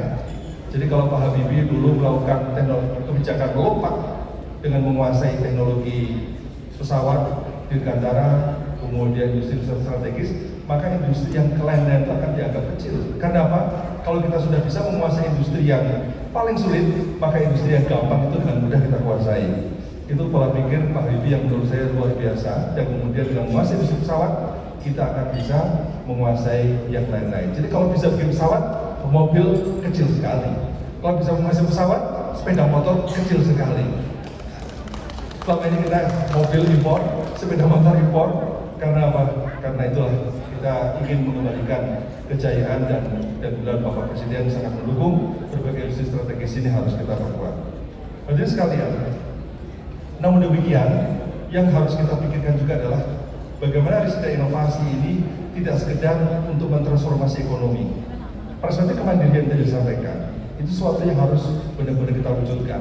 Namun kemandirian dalam berbagai hal, penguasaan teknologi yang kemudian bisa mengakselerasi transformasi ekonomi itu harus diiringi dengan kemampuan kita untuk transformasi sosial. Artinya apa? Bahwa ekonomi berkembang, sosial juga akan berkembang. Karena kita jangan sampai kita ini mengalami apa yang dilakukan oleh berbagai negara, termasuk India pada awal dan kemudian Korea juga pada awal pembangunan, di mana industrialisasi luar biasa, tapi yang tercipta adalah ketimpangan. Karena ketidaksiapan secara sosial. Oleh karena itu kita tidak menginginkan adanya growth without development. Kita tidak ingin adanya modernization without development. Jadi ada pertumbuhan tapi tidak ada pembangunan. Ada modernisasi tapi tidak ada pembangunan. Itu kejadian-kejadian masa lalu yang harus kita koreksi. Yang kita lakukan adalah modernization with development. Yang kita lakukan adalah growth with development. Artinya apa? Penguatan kualitas SDM kita ini harus kuat supaya bisa mengiringi transformasi ekonomi. Supaya mereka tidak tertinggal, supaya mereka terlibat dalam proses pertumbuhan, terlibat dalam proses pembangunan, dan terlibat dalam proses transformasi ekonomi itu. Oleh karena itu sekalian, untuk itulah ICMI menjadi peran penting. Riset, intelektual, cendekiawan, karena pada hakikatnya kita ini ada dua hal yang harus melekat pada diri kita. Karena dalam surat Al-Jumu'ah ayat 2, A'udzubillahi minasyaitonir rajim waladzi ba'atha fil ummiyyiina rasulan minhum yatlu 'alaihim ayatihi wa yuzakkihim wa yu'allimuhumul kitaba wal hikmah wa in kanu min qabli lafi dhalalin mubin. Dialah yang mengutus seorang rasul kepada kaum yang buta huruf dari kalangan mereka sendiri, yang membacakan kepada mereka ayat-ayatnya, menyucikan jiwa mereka dan mengajarkan kepada mereka kitab dan hikmah. Jadi kata kuncinya apa? Yatlu 'alaihim ayatihi, dia membacakan ayat, kemudian menyucikan hatinya dulu. Wa yuzakkihim wa yu'allimul kitaba wal hikmah. Jadi sebelum kita mengajarkan, sebelum kita berikan ilmu, maka yang diberikan apa? Menyucikan hati. Nah itulah peran cendekiawan muslim yang sangat penting, antara kombinasi hati dan otak, kombinasi antara zikir dan fikir. Karena ulul albab sebagai penciri yang insya Allah menjadi penciri kita semua adalah kemampuan kita untuk menyeimbangkan itu. Karena bagaimana kita harus membangun kekuatan wisdom, kebijaksanaan agar efek-efek negatif dari perkembangan teknologi ini bisa diantisipasi, agar teknologi itu bisa dikembangkan dengan tujuan kemaslahatan. Itu value. Jadi teknologi berkembang, inovasi berkembang tanpa value, maka yang bahaya yang akan terjadi. Yang terjadi adalah kerusakan. Tapi ketika value yang dibangun, makanya wa yuzakihim, mensucikan dulu hati kita. Untuk apa? Untuk menjernihkan hati kita agar value itu tumbuh. Kalau value itu tumbuh, maka value itu akan jadi kompas bagi pemanfaatan teknologi, bagi penciptaan teknologi, sehingga yang tercipta adalah kemaslahatan. Itulah mimpi bagaimana kita ini baldatun thayyibatun wa rabbun ghafur. Oleh karena itu di saat kita ingin mengembangkan teknologi tinggi, mengembangkan teknologi ruang angkasa, tapi sekali lagi kita transformasi sosial harus beriringan. Disinilah desa menjadi penting. Desa menjadi sebuah wilayah menjadi penting. Tahun 2021, begitu saya dilantik menjadi ketua HMI, konferensi pers pertama yang saya sampaikan adalah HMI kembali ke desa. Pada saat itu orang ketawa semua. Apa? HMI kembali ke desa. 2021 saya sampaikan, maka saya akan bangun desa sedemikian macam. Itu beberapa orang menertawakan saya. Tapi hari ini sekarang kita rasakan bahwa arah pembangunan saat ini kita kembali ke desa. Jadi apa yang saya pikirkan 2021 ini benar-benar sejalan dengan arah pembangunan hari ini, di mana desa akan menjadi pilar utama pembangunan nasional kita.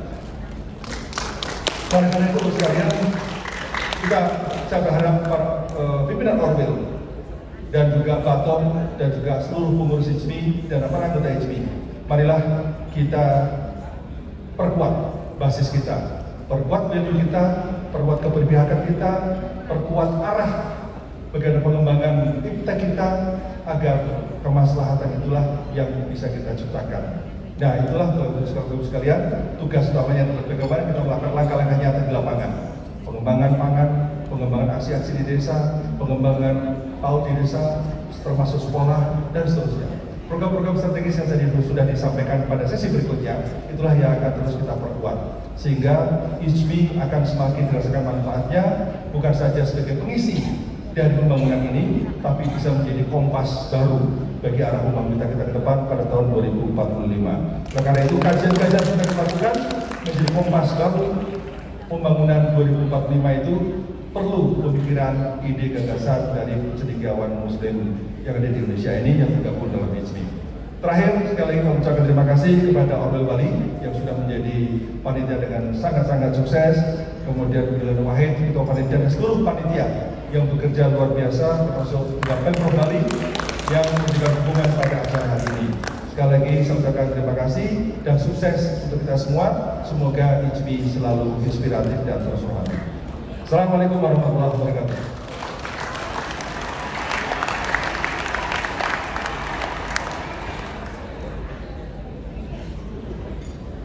Memasuki agenda puncak Nas HMI 2025.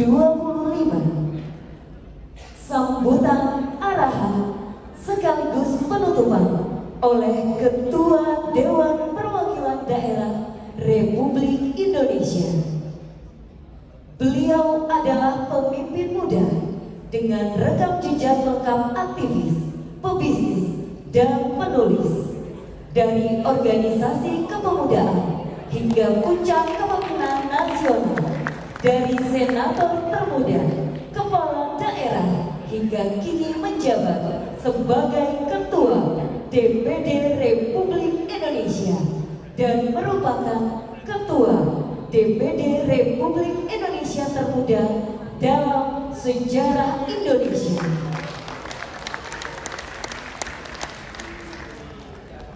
Beliau juga merupakan penggagas paradigma Green Demokrasi, visi demokrasi berkelanjutan yang berpihak pada generasi muda, UMKM, keseimbangan pembangunan, dan ekologi yang inklusif sebagai kontribusi menuju Indonesia Emas 2045 yang juga dituangkan dalam buku Green Demokrasi.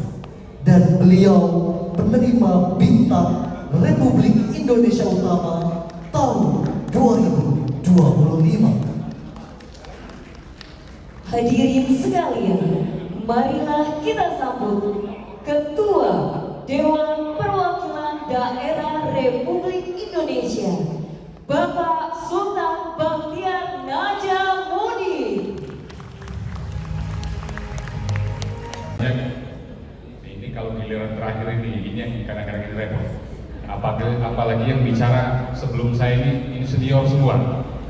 Senior, guru besar, petua sudah disampaikan, ilmu pengetahuan sudah disampaikan. Sebenarnya giliran saya ini tinggal foto-foto dan doa-doa aja. Tapi sebagai yang kewajiban moral, Ketua DPD RI, lembaga tinggi yang memang dari sisi konstitusi memang diakui, makanya saya harus menyampaikan. Tapi sambutannya ini saya bacakan karena teman-teman ternyata ada yang sudah mau pulang langsung ke airport. Kalau saya nggak bacakan biasanya ngalur ngidul bisa panjang, bisa oh ya masih lama ya Prof ya. Iya ya, makasih banyak. Tapi saya harus sampaikan dulu sapaan saya atau menyapa senior-senior semua.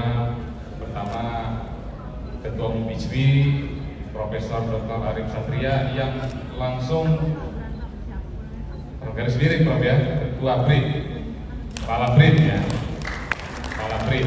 Tadi saya underline itu yang disampaikan oleh Prof Jibli, reflection and action. Ini momentum yang tepat juga karena ada Ketua Umum ICWI yang sekaligus Ketua BRIN.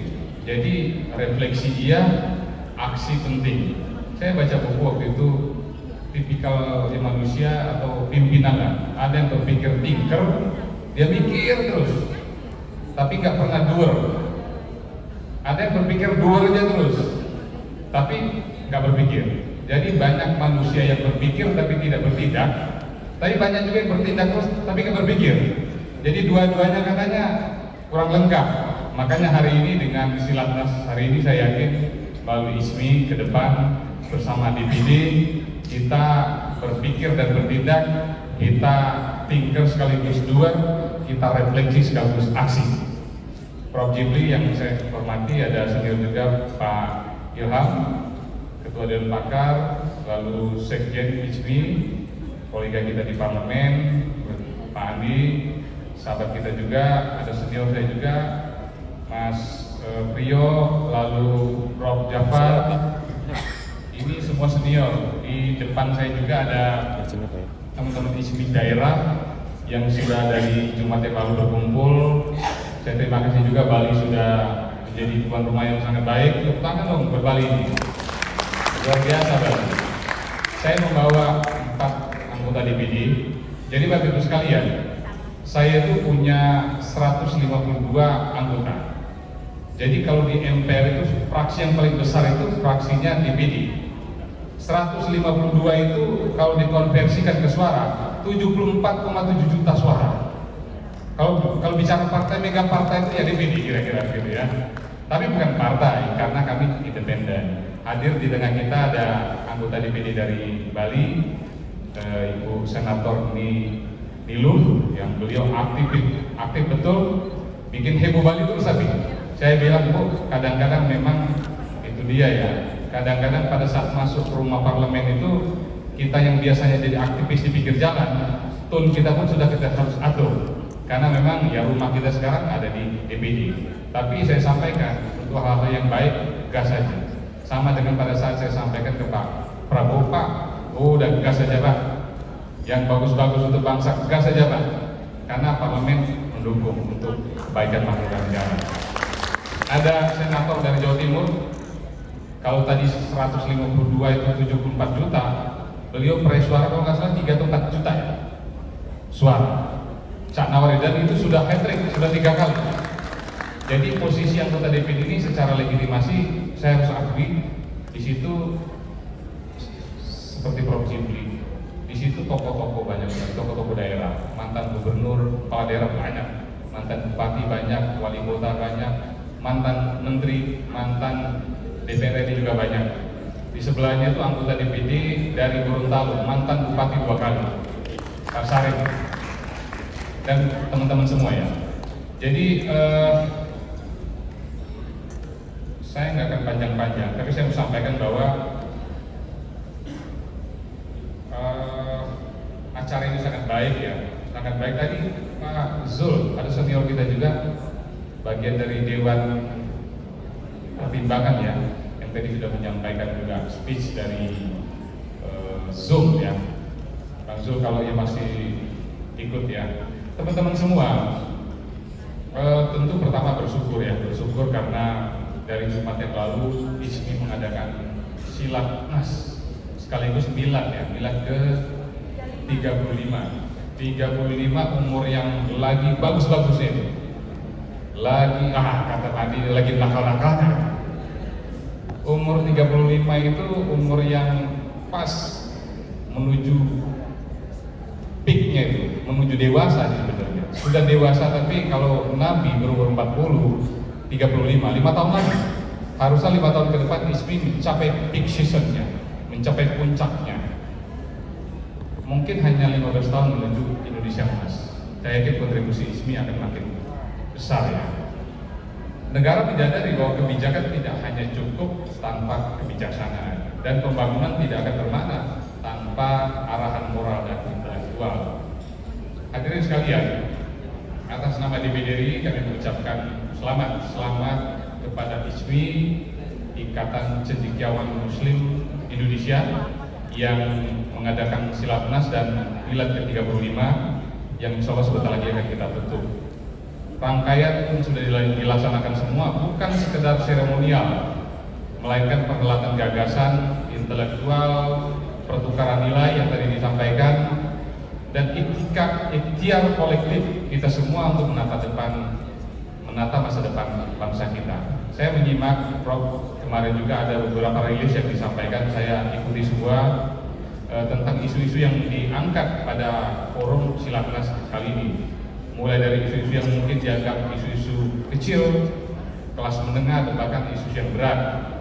Ada isu-isu ketahanan pangan, energi, transformasi layanan haji, keuangan, digital, kemudian SDM, sampai kepada isu kepemimpinan nasional melalui National Leadership Camp. Nah, sebagai ketua DPD, kami menganggap ISMI sebagai kekuatan yang dari dulu memang kekuatan intelektual, sekaligus aset bangsa kita yang harus kita jaga dan kita rawat terus. Di sini berhimpun teman-teman yang selalu berpikir bukan hanya untuk hari ini, tapi bagaimana masa depan besok, esok, yang betul-betul tadi disampaikan oleh Pak Ilham, disampaikan oleh Pak Ketua ISMI, bagaimana memastikan bangsa kita betul-betul menjadi bangsa yang besar, bangsa yang gagah, champion. Kalau dari sisi ekonomi mungkin berpeluang untuk menjadi top 5 mungkin ya, largest economy size di dunia. Dan kalau bicara tentang Indonesia Emas, hanya less than 20 years, 18 tahun lebih dikit. Itu sebentar lagi. Cuman bicara Indonesia Emas itu, saya selalu sampaikan bahwa bonus demografi kita, Pak Kepala BRIN, kan gede banget ini ya, gede sekali, mungkin terbesar di dunia. Saya selalu sampaikan, saya masuk ke tengah-tengah itu seperti pisau bermata dua, dan ini menjadi pikiran kita. Pisau bermata dua ini kelompok muda kita yang besar sekali. Bagaimana kita shifting pelan-pelan, Prof? Dia menjadi opportunity, menjadi power, menjadi subjek, bukan liability. Karena sampai hari ini saya berani menyatakan masih banyak liability. Jadi bangsa kita yang punya anak muda besar ini masih bebannya masih terlalu besar. Nah, ini bagaimana kita shifting pelan-pelan mengubah dari liability ini menjadi opportunity. Dengan cara apa? Ya seperti ini. Bagaimana peran ISMI, peran kita semua memastikan secara intelektualitas kita tumbuh, berkembang. Tapi saya mau sampaikan hal yang saya yakin mungkin kemarin sudah disampaikan. Zaman sekarang ini kita lihat sendiri bahwa secara intelektualitas, kepintaran itu sudah separuh, bahkan 3/4 diambil alih oleh AI. Kalau power atau tenaga fisik sudah di take over semua sama robot. Lalu apalagi yang tersisa? Apalagi coba? Intelektualitas kita sudah habis. Apa sih dibutuhkan sekarang? Just one touch, one click, semua kita bisa buka. Mau apa? Belajar ngaji? Mau ilmu pengetahuan? Mau speech? Whatever kita butuh, tinggal one klik, bisa semua. Saya kadang-kadang berpikir, betul juga ya, ini sudah di take over semua. AI, robot, maka satu-satunya yang tersisa adalah hati. Satu-satunya yang kita harus jaga adalah perasaan dan hati kita. Karena itu yang tidak bisa digantikan sama chip. Yang nggak bisa digantikan sama robot, ya tinggal feeling kita aja, hati aja. Karena kalau yang lain saya pastikan udahlah, berbusa-busa kita ngomong di sini, 1 menit bisa ditemukan di mana aja. Gampang sekali. Ilmu apa yang kita bisa jual di sini, klik keluar semua. Pekerjaan sudah di take over semua. Buku-buku tinggal klik, ribuan buku keluar. Kadang-kadang kita mikir, iya juga, ini dunia di take over semua. Apalagi fungsinya kita sebagai manusia. Tapi satu hal yang tersisa, yang kita harus jaga betul-betul, hati kita. Nah, ISMI sebagai ilmu pengetahuan, sebagai intelektualitas harus memastikan bahwa secara intelek kita punya kapasitas, tapi secara hati, secara kolbu kita jaga. Karena itu yang bisa membedakan kita dengan yang lain. Nah, saya mau sampaikan bahwa cendekiawan atau ISMI bukanlah sebagai pelengkap sejarah. Kalau tadi Prof sampaikan bahwa saya mau bicara yang belakang, saya mau bicara yang depan. Kalau Prof bicara yang belakang, saya ke depan. Saya sampaikan, termasuk anak-anak muda yang mohon maaf, kita ini selalu dibumbu-bumbui bahwa anak muda, generasi muda adalah pewaris. Saya bilang jangan lagi. Dunia sudah membuktikan bahwa zaman kepemimpinan Rasulullah itu umur 40 tahun. Jadi kata-kata generasi muda adalah ahli waris atau adalah penerus, tidak lagi. Generasi muda adalah penentu arah bangsa. Itu yang lebih tepat. Jadi bukan kita disuruh nunggu tapi tidak berkontribusi. Makanya kita semua adalah penentu arah bangsa. Apalagi ISMI. ISMI bukan sebagai sejarah, ya, bukan sebagai 35 tahun yang lalu, tapi ISMI harus menentukan arah bangsa. Makanya kepemimpinan Prof Satria, Arif Satria didampingi oleh tokoh-tokoh yang hebat, kita harus guidance. Ini bangsa gede betul, Prof. Saya selalu sampaikan, nggak ada bangsa seunik kita di dunia. Prof Jibli pasti tahu. Prof Jibli A sampai Z konstitusi apa? Prof Jibli pasti menyimpulkan bahwa konstitusi pun paling unik itu di Indonesia. Jangankan indigenous people-nya, jangankan kepulauannya, jangankan yang lain-lainnya, tapi konstitusi pun paling unik. Sistem parlemen itu paling unik di dunia, ya Indonesia. Tapi kita menganggap bahwa ini adalah sebenarnya kekhasan kita yang kalau kita rawat itu menjadi sesuatu. Nah, peran ISMI sangat kita perlukan. Bapak Ibu sekalian, program di pemerintah kita harus support. Saya sampaikan berkali-kali Pak Presiden, untuk pertama kalinya Pak, saya sampaikan, udah Bapak gas. Kenapa? Yang baik-baik sudah jelas. Kalau ada orang yang tidak setuju dengan program MBG, saya bilang itu udah keterlaluan. Kita begini, kenapa pol kota kita kurang, tinggi kita kurang, kapasitas kita kurang power, kurang fisik, ya karena gizi asupannya tidak seimbang. Itu clear kok dari semua teori. Jadi kenapa program MBG itu diperdebatkan lagi? Belum lagi ketahanan pangan, ketahanan energi, itu basic betul. Begitu berbahaya kalau tidak segera kita siapkan. Kenapa? Borderless semua nih, Bro. Negara kita ini nggak ada lagi. Sudah telanjang bulat semua, borderless. Saya pagi ini di sini, jangan-jangan saya besok sudah di Singapura. Jangan-jangan lusa saya sudah di Australia. Begitupun negara mereka.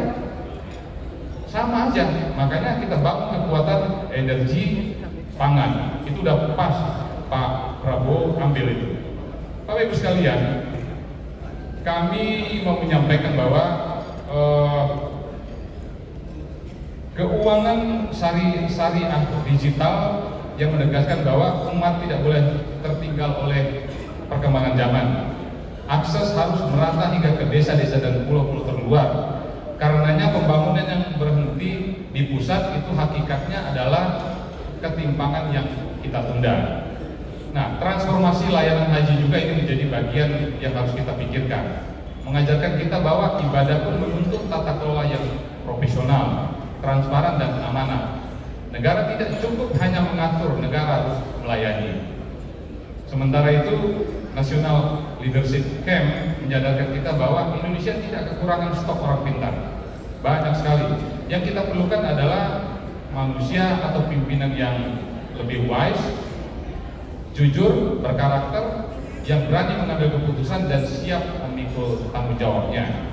Hadirin sekalian, 2-3 menit lagi nih.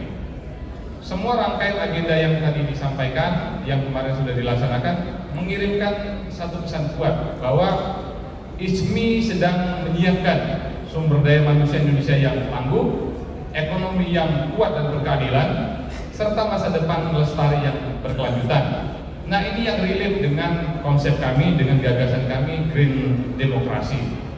Green Demokrasi yang kami maksud, demokrasi yang tidak hanya berhenti di bilik suara, tapi demokrasi yang harus hadir di sawah, di kampung-kampung, di hutan, di ruang kelas. Demokrasi yang harus hadir di piring makan masyarakat dan harus terasa di udara yang kita hirup. Sebagai negara kepulauan terbesar, demokrasi Indonesia haruslah berwajah hijau yang menyeimbangkan antara pertumbuhan dengan kelestarian, investasi dengan keadilan, serta kekuasaan dengan tanggung jawab ekologis. DPD atau dari kami memaknai Green Demokrasi sebagai kerja kebijakan yang harus nyata. Kami mendorong keadilan fiskal bagi daerah-daerah yang menjaga hutan dan lautnya. Kami mengawal pengakuan wilayah adat. Dan pada tahun 2025 DPD RI memperjuangkan baru saja seminggu yang lalu lebih kurang, hampir semua kepala daerah, gubernur berkumpul yang dari kepulauan, bupati berkumpul yang dari kepulauan, datang ke DPD karena RUU Kepulauan inisiatif DPD sudah kita ajukan, dan 2-3 minggu yang lalu Ketua DPR sudah mengajukan surat kepada Presiden. Insya Allah dalam waktu dekat akan keluar surprise dari Presiden. Maka saya berkeyakinan bahwa ada 18 provinsi kepulauan, ada ratusan daerah kabupaten kepulauan yang minta perlakuannya itu tidak sama, keadaan fiskal, kemudian penghitungan dana alokasi umum dan lain-lainnya tidak harus dibuat sama. Karena kalau sekarang undang-undangnya payungnya masih undang-undang Pemda. Nah, teman-teman berpikir bahwa daerah kepulauan yang memang logistik isunya tinggi, yang memang tingkat kesulitannya juga tinggi, minta diperlakukan lex spesialis, dan maka itu DPD mengajukan RUU Kepulauan. Bapak Ibu sekalian, dan insya Allah saya hakul yakin bahwa periode yang saya pimpin akan lahir undang-undang yang cukup baik.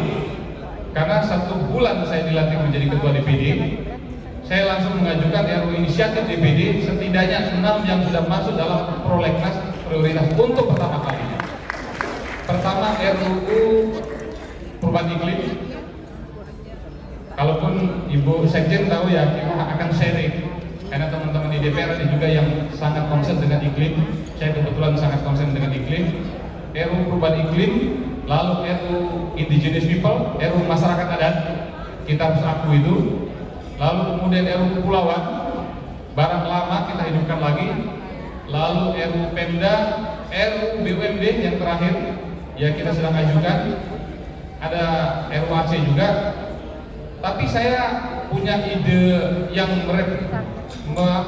merefresh lagi. Tadi Prof. Jibli menyampaikan, ini anggota DPD dari Bali, Bu Nilu. Ini forum yang mengingatkan kita bahwa ide besar Prof. Jibli sama dengan ide kita beberapa waktu yang lalu. Prof. Jibli mengatakan ada aspirasi, ada tuntutan dari masyarakat Bali. Kalau bisa Bali juga dijadikan daerah istimewa Bali. Tapi cakupannya khusus secara ekonomi dan budaya, tidak melebar ke yang lain-lain. Saya pikir Prof, ini akan kami tidak lanjuti. Bu Nilu ingatkan saya, nanti Januari kita undang Prof. Jimli, mungkin beliau nanti akan paparan. Barang yang bagus-bagus langsung kita eksekusi, langsung kita jalan aja. Ya. Baik teman-teman, bagian terakhir ini ya. Ya, DPD ini beriringan dengan eksekutif, dengan ICMI untuk memastikan satu prinsip. Harapan harus dikerjakan dan keseimbangan harus dijaga. Saya buat tagline dari Green Demokrasi itu Hope and Balance. Kebetulan sudah saya patenkan itu. Hope and balance harus menjadi watak kebijakan bernegara kita. Kita telah belajar dari lara dan duka di Sumatera, yang sampai hari ini kita harus mengatakan bahwa kita harus belajar dari bencana Sumatera. Pada forum ini juga kita harus sampaikan bahwa duka mendalam kepada keluarga-keluarga kita di Sumatera. Sampai tadi pagi, sampai sore ini, teman-teman DPD tahu bahwa kami berkomunikasi ketat sekali dengan seluruh senator se-Sumatera. Mereka turun di hari kedua, di tengah-tengah pengungsian, di tengah-tengah bencana, bergotong royong dengan masyarakat yang terkena bencana, gotong royong, dan masih banyak ratusan keluarga kita yang belum ditemukan. Kita banyak belajar. Alam tidak pernah murka ya, kitalah yang kadang-kadang kerap lalai. Maka dari Bali hari ini kita perlu bersepakat, pembangunan boleh cepat, tapi tidak boleh rusak. Pertumbuhan kita boleh tinggi, tapi tidak boleh menyingkirkan kehidupan. Kami titipkan satu kalimat sebagai perenungan dan batin kita semua. Demokrasi yang mengabaikan alam adalah demokrasi yang sedang menggali lubangnya sendiri. Demikian, saya tutup. Assalamualaikum warahmatullahi wabarakatuh. Kita tutup ya dengan mengucapkan alhamdulillahirobbilalamin, Silatnas sekaligus milad ICMI ke-35 dengan doa kita semua, dengan harapan kita semua, dengan keyakinan kita semua bahwa ICMI ke depan makin eksis dan negara kita akan menjadi negara yang sangat maju. Secara resmi kita tutup. Assalamualaikum warahmatullahi wabarakatuh. Terima kasih Bapak. Dengan demikian penutupan Silatnas dan milad ke-35 Ikatan Cendekiawan Muslim se-Indonesia resmi ditutup. Baiklah Bapak Ibu hadirin yang kami hormati, sebagai penutup kebersamaan kita pada sore hari ini, marilah kita satukan kembali semangat pengabdian dan cinta tanah air. Selanjutnya, marilah kita berdiri bersama-sama untuk menyanyikan lagu Padamu Negeri.